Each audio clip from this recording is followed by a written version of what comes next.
TVK கட்சி ஆரம்பிச்சதுல இருந்தே Vijay fans எல்லாரும் அந்த கட்சிக்கு பயங்கர சப்போர்ட்டா இருக்காங்க, இன்க்ளூடிங் அஜித் சார் ஃபேன்ஸ் முதற்கொண்டு. நான் எப்படி அந்த மாதிரிலாம் சொன்னேன்? அரசியல் ரீதியா எல்லாமே ஒத்து வந்தாலும் டிவிகேல இன்னும் ஒருத்தரை மட்டும் சிலரால ஏத்துக்கவே முடியல. விஜய் சார் ஃபேனா இருக்கிற பல பேருக்கு அவர் கூடவே சுத்துற புஷி ஆனந்த பார்த்தாலே வர டவுட், யார் இவர்னா இவர் பேரு வெறும் ஆனந்த் தான். அப்போ புஷி எங்க இருந்து வந்ததுன்னா நீ நினைக்கிற மாதிரிலாம் ஒண்ணு இல்ல. இந்த ஆனந்த்ன்றவர் பாண்டிச்சேரியில காங்கிரஸ் கட்சியில அரசியல்வாதியாகவும் அதே பாண்டிச்சேரியில மாநில விஜய் ரசிகர் மன்ற தலைவராகவும் இருந்திருக்காரு.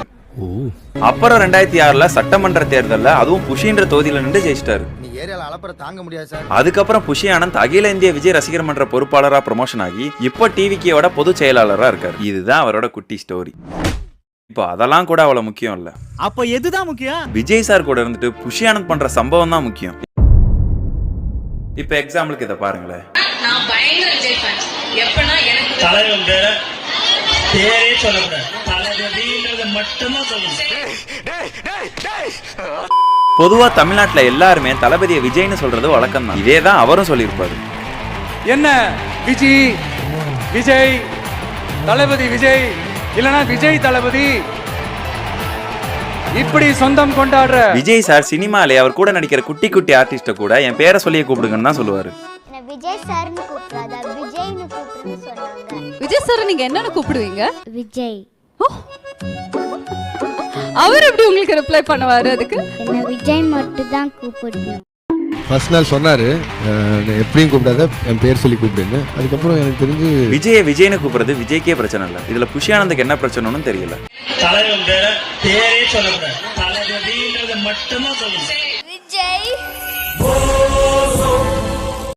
ஹாய் விஜய். Run. தளபதியோட முதல் மாநாடு நடக்கும்போது புஷி ஆனந்தோட ஒரு கூத்து நடந்தது. கூத்து அந்த கூத்து கிடையாது, இது வேற. ஒரு பையன் அவன் ஸ்கூல் டேஸ்ல இருந்து காலேஜ் முடிச்சு வேலைக்கு போற வரைக்கும் விஜய் சாரோட பயங்கர ஃபேனா இருக்கிறவங்கள இருந்து டெய்லி தினக்கூலிக்கு வேலைக்கு போறவங்க வரைக்கும் விஜய் சார் ரசிகரா இருக்கிற ஒருத்தர் அவர் அரசியல் வரதையும் ஆதரிக்கிறாருன்னு வச்சுக்கோ. தீபாவளியை ஒட்டி தான் தளபதியோட முதல் மாநாடு வருது. இப்ப அந்த தொழிலாளி அவங்க குடும்ப சூழ்நிலையை பார்த்து மாநாடு போகாம தினக்கூலிக்கு வேலைக்கு போறாருன்னா அதுதான் சரி, அப்படிதான் இருக்கணும். அதே தான் விஜய் சார் விரும்புவார். தீபாவளிக்கு 3 நாள் முன்னாடி தான் மாநாடு. இதுல புஷி ஆனந்த் என்ன பண்ணிருக்காருன்னா அவரும் டிவிகே தொண்டர்களும் நார்மலா எல்லாரும் மாநாட்டுக்கு வாங்கன்னு சொல்லியிருந்தாலே விஜய பார்க்கணும்னு ஆசைப்படுற எல்லாருமே கண்டிப்பா வருவாங்க. வரேன்டா நான் வராமலா. ஆனா அங்க புஷி ஆனந்த் பண்ணதே வேற. என் தலைவனை நான் 27ஆம் தேதி போய் பார்க்கணும், நீ சாயங்காலமே எனக்கு லீவை கொடு அப்படின்னோடனே, ஏண்டா நான் போனஸ் கொடுக்க மாட்டேன் சம்பளம் கொடுக்க மாட்டேன் தெரியணும். உன் போனஸும் வேணாம் உன் சம்பளமும் வேணாம். என்ன சொல்ல சொன்னா என்ன சொல்லிட்டு இருக்க? என் தலைவன் என்னைய பார்க்கணும், அந்த முகத்தை நான் பார்க்கணும். உனக்கு இஷ்டம் தான் நீ போனஸ் கொடு, வேலை கொடு, இல்லனா எனக்கு என் தலைவன் இருக்கிற வேண்டாம்னு. எதுக்கு? இவன் நம்ம வீட்டுக்கு வேண்டவே வேண்டாம். இவர் தான் போற போக்குல இப்படி எல்லாம் சொன்னாலும் ஒருத்தர் உண்மையிலே மாநாட்டுக்கு அவர் சொன்ன மாதிரியே கிளம்பி வந்திருக்கான். எத்தனை நாள் லீவ் போட்டிருக்கீங்க? என்ன வேலை பாக்குறீங்க? நான் கார வேலை தான் பண்றேன், ஆனா கம்பெனில பண்றேன். ஆனா லீவ் தர மாட்டேன்னாங்க. வேலை எடுத்து தூக்கிட்டு பரவாயில்ல தூக்கிட்டு போடா நான் போறேன்னு சொல்லிட்டு நான் மட்டும் வந்துட்டேன். நான் மட்டும் நைட்டா அவனை கூப்பிட்டு செருப்பால் அடியும். உன் செருப்பு நல்ல செருப்பு இருந்தா அது அடிய. சில பேர் வந்து நீங்க ஏன் புஷி ஆனந்த சொல்றீங்க, விஜய் சார் சொல்லி கூட அவர் இப்படி எல்லாம் பேசியிருக்கலாம்னு நினைச்சீங்கன்னா நெவர். தளபதி சினிமால இருக்கும்போது அவங்கவுங்களோட வேலை, அவங்கவுங்களோட தொழில், அதுக்கப்புறம் அவங்களோட பேரண்ட், இதுக்கெல்லாம் முக்கியத்துவம் கொடுத்துட்டு அதுக்கப்புறமா தான் நீங்க எனக்கு முக்கியத்துவம் கொடுக்கணும். ஏன்னா அப்பதான் உங்க ஃபேமிலியும் நல்லா இருக்கும். குடும்பத்தை கவனிக்காம என் படத்தை மட்டும் ரசிக்கிற ரசிகன் எனக்கு தேவையில்லை. ஒரு குடும்பத்துல பொண்ணை கட்டி கொடுத்த பொண்ணோட மாமனார் ஒருத்தர் இருப்பார் பாத்தீங்களா. மாப்பிள்ளை கிட்ட எப்பவுமே நல்ல விதமா சிரிச்ச முகமா இருப்பாரு. ஆனா அவரோட ரியல் கேரக்டர் வேற மாதிரி இருக்கும். லிட்டரலி புஷி ஆனந்த் அப்படிதான். விஜய் சார் கிட்ட அவர் காட்டுற முகமும் ரசிகர்கள் தொண்டர்கள் கிட்ட அவர் காட்டுற முகமும் அப்படியே வேற வேற மாதிரி இருக்கும்.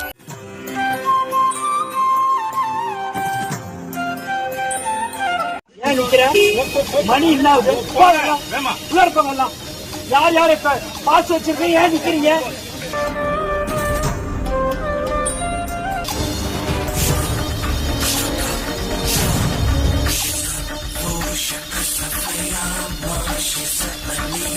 நாங்க எல்லாத்துக்கும் ரெடியா. அவரை இட்டுன்னு போறதுதான் எங்களுக்கு கஷ்டம். ஏன் சேர தூக்குறீங்க? சேரவை எதுக்கு தூக்குறீங்க? என்ன காரணம்? புஷி ஆனந்த் பண்ணதை வச்சு அவர் போட்டு என்னதான் அடின்னு அடிச்சாலும் பல நேரங்களில் தாவேக்காக்கு நல்ல செயலாளராகவும் இருந்திருக்காரு. சாப்பிட்டீங்களா எல்லாம்? சரி வாங்க வாங்க வாங்க, வா வா வா, போடா போ போ பாபு போ போ. அந்த மரத்து மேல ஏறாத, மரத்துல ஏறாத, இறங்கு. நல்லது சொன்னா யார் கேக்குறா இப்பெல்லாம்? இப்போ அவரை விட்டுட்டு விஜய் அண்ணா சைட் போனோம்னா இது வரைக்கும் டிவிக்கேல 2 மாநாடு முடிஞ்சிருக்கு. விஜய் சார் ஹேட்டர்ஸ்லாம் இப்போ உங்க தலைமை சினிமால இருந்து அரசியல் வந்து என்ன பிரயோஜனம், அப்படி ரசிகர்களுக்கும் மக்களுக்கும் என்னதான் பண்ண போறாருன்னு கேட்டா 100 கோடி இந்தியர்கள்ல யாரோ ஒருத்தனா இருந்துட்டு போயிருக்க வேண்டிய என்ன உங்களால தான் நான் வளர்ந்தேன். என்ன வச்சு நீங்க எல்லாரும் ஒரு நல்ல நிலைமைக்கு வரணும்னு நான் ஆசைப்படுறேன். ரசிகர்கள் வந்து சக்திக்கு மீறி நிறைய ஹெல்ப் பண்ணிட்டு இருக்காங்க. மக்களுக்கு நான் ஏதாவது செய்யணும்னு ஆசைப்படுறேன். 2026 அட இவரெல்லாம் வரமாட்டாரியா? அவரே வரல, இவரே வரல, இவருங்க வர போறாரு. இப்ப அரசியல் களத்துக்கு என்ன அழைச்சிட்டு வந்திருக்கிறீங்க? உங்கள மாதிரி விவசாயிகளோட காலடி மண்ணை தொட்டு கும்பிட்டு தான் என்னோட பயணத்தை தொடங்கணும்னு ஒரு முடிவோட தான் இருந்தேன். மாநாடுல எவ்வளவு பெரிய விஷயம். உங்க எல்லாரும் கூட நான் நிப்பேன், நீ தொடர்ந்து நிப்பேன் சொல்லணும்னு தோணுச்சு. மழை பெஞ்சிரும், மழை பெஞ்சு எல்லாத்தையும் கெடுத்துரும். ஏன் என் கூட இருக்கிறவங்களே கூட தான் சொன்னாங்க, சும்மா சினிமாக்காரன் சினிமாக்காரன் சினிமாக்காரன். அப்ப கூட உழைப்பு மட்டும் தாங்க என்னோடது. அதன் மூலமா எனக்கு கிடைச்ச மத்த எல்லாத்துக்கும் காரணம் நான் இல்ல, அரசியல் தலைவன்.